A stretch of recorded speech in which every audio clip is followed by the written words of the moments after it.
Hi, welcome to Healthy Lifestyle with Eraldo, a show dedicated to helping you live a longer and healthier life while giving you the inside scoop on all of the latest fitness, health, and lifestyle trends. And of course, having fun while doing it.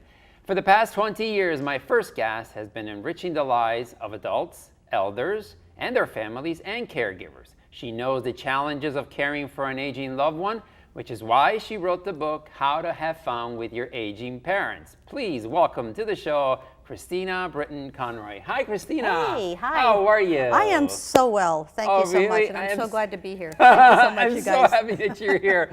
I love this book. And I'll tell you what, I did not read all of it, but I some snippets of it. It is amazing. This is a great topic to talk about. So indulge us. Okay. What is this book about? All right. Well, how to have fun with With your your aging parents. I mean, right? that's like an oxymoron, Right, people think. true. Right. Okay, well, I am a certified music therapist and a licensed creative arts therapist. Okay. Now, creative arts therapists, basically, we help people have fun. Right, of course. And caring for an elder loved one, whether you're a professional caregiver as I am, or whether you're an untrained family member taking care of mom or dad or Aunt Susie, can be horrible. Yeah. And a lot of it is. And a lot of my stuff I send people to elder care lawyers and social workers if they need help with Medicare, Medicaid, home aid. But after you've gotten all that stuff, your loved one still needs a reason to get up in the morning. That's true. Quality of life needs to be there. And having worked in nursing homes and running senior citizen centers, and I still do a private practice where I visit people in their homes, sometimes finding something for an older person to get up in the morning and enjoy doing is a challenge. Of course. Now, we all know, 90-year-olds who are out there driving and going to shows and traveling. Right? That's exactly what they're doing. And God bless, and I hope I'm one of them when the time I comes. hope so too. Right?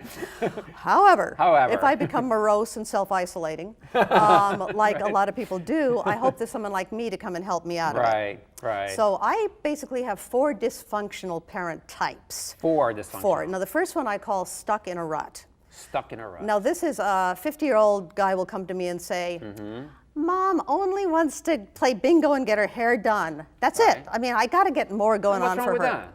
Well, exactly, that's what I say. Well, what's wrong with that? If That's Mom right. really enjoys it, if she's really happy, if she can afford it, you got a problem, she's fine. Right. Yes. But my second one, my self-isolating one. Okay, a lot of older people, their spouses have passed away, their friends have died, their kids have moved away, they're living alone or whatever, and they have nothing to get up in the morning to do.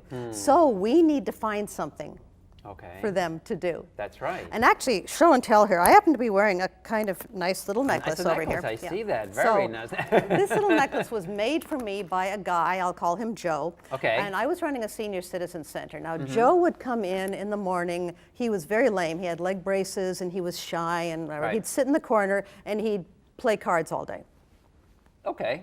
Well, nothing wrong with that, right? Well, but he didn't really. I mean, he did, but he wouldn't talk to people. He didn't do anything else. So when they hired me at the center, first thing I did was start a chorus.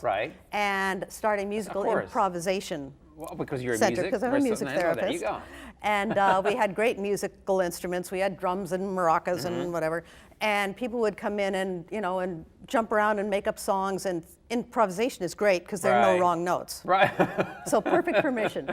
But after a while of doing this little guy, Joe, and a couple of other totally musically untalented people came to me and said, this music improvisation, it's really fun, but we want to play real music. We want to start a band. Well, my entire training was you always say yes. Right. So I said, yes. Yes, right.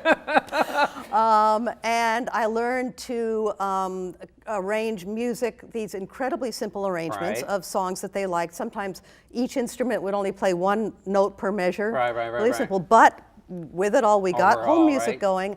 And we did a birthday party at the senior center every month, so we did a show at the party. It's basically to get them engaged, right? You got it. To get them engaged, to get them have a reason to get up in the morning. We talked about a little bit about I was taking care a little bit of my mother-in-law for a while then, and she was very simple, simple needs. But I think we made the most out of those when I had the opportunity to make the most out of those things. And I'm sure you did. You're creative. You think out of the box. Absolutely. That's great. Absolutely. Well, what happened with this little guy named Joe? He told me, after he became this big drummer in the band, he told me that his job in life had been making costume jewelry. Right. And is that the point 3 that you were trying to make? Well, he said he wanted to teach a jewelry making class at the senior center. Ah. So a year later, skipping ahead, he's got like 40 students. They meet twice a week. They have a store set up in the senior center. And I bought this at his little store. And he is now a big shot at the center, actually making money and engaging people himself. So tell me about the Dangerously Independent. Okay, Dangerously Independent, we all know some of those. Right. This is actually, I started in all of this because when I was 27, my 60-year-old mother died of cancer, leaving me with my father, who was 80. So I was a full-time performer on the road most of the time. I mentioned this to you before. And suddenly I had this 80-year-old guy who I was like, whatever. Right. Eventually he became dangerously independent. He couldn't see very well, couldn't hear very well. His apartment was a cluttered mess. He refused to have any help in the house, even a cleaner.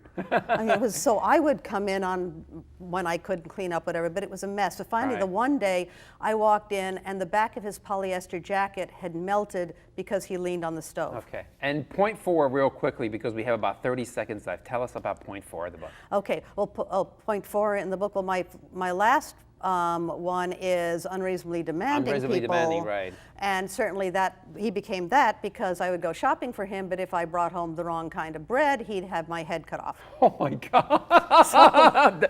That's unreasonable. Christina, that is all the time we have. Good luck with the book. I'm sure it'll be a great hit. Thank you for being with us. Thank you so much. Okay, guys, still to come. Are you looking for a way to increase oxygen levels, improve your energy, and rev up your metabolism? Well, up next, we'll uncover a little secret to getting all those things and more when Healthy Lifestyle returns in just a moment. Stay tuned.